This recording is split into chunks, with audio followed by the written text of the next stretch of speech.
BJP के रुकने parliament D Arvind ने कहा कि कांग्रेस और बीआरएस पार्टी को वोट देने वालों को ऊपर वाला जहन्नुम में ले जाएगा और जन्नत हासिल नहीं होगी। जिस थाली में खाते हैं इसमें छेद ना करें, ऐसा करने वाले जहन्नुम में जाएंगे।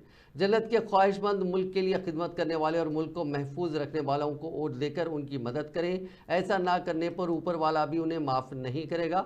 हल्का लोकसभा निजामाबाद की पार्लियामेंट में नुमाइंदगी करने वाले जाफरानी जमात के लीडर ने बीजेपी कारकुनों के इजलास से खिताब करते हुए कहा कि नरेंद्र मोदी हुकूमत ने इस मुल्क के लिए काफ़ी एहसान किए, खासतौर पर मुसलमानों की फलाह बहबूद पर भी काम किए। 3 तलाक को ख़त्म करते हुए मुस्लिम ख़वातीन को इज़्ज़त की ज़िंदगी अता की। उन्होंने कहा कि ये मोदी हुकूमत ही है जो तुम्हें मुफ्त खाना, मुफ्त इलाज, शादी मुबारक की रकम सेल्फ हेल्प ग्रुप के कर्ज दे रही है और नौजवानों को मुद्रा लोन दिया जा रहा है। इतना सब कुछ करने के बाद अगर तुम लोग कांग्रेस या बीआरएस पार्टी को वोट देते हैं तो तुम्हें ऊपर वाला जहन्नुम में ले जाएगा।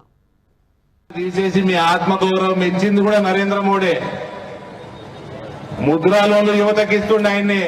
ఇవన్నీ ఇయంగా మీరగిన మళ్ళా కాంగ్రెస్ కి बीआरएस वोटेशन रा ऊपर वाला तुम्हारे को जहन्नुम में लेके जाता, जन्नत हासिल नहीं होता, नरकान को तक लिखता। किस ताली में जा खाते ना उसमें छेद मत करो, जहन्नुम में जाते। जन्नत हासिल होना जो अपना देश के लिए सेवा कर रहा, जो अपना देश को सुरक्षित रख रहा, उनको वोट देके मदद देना, नहीं तो ऊपर वाला भी माफ नहीं करता तुम लोगों को।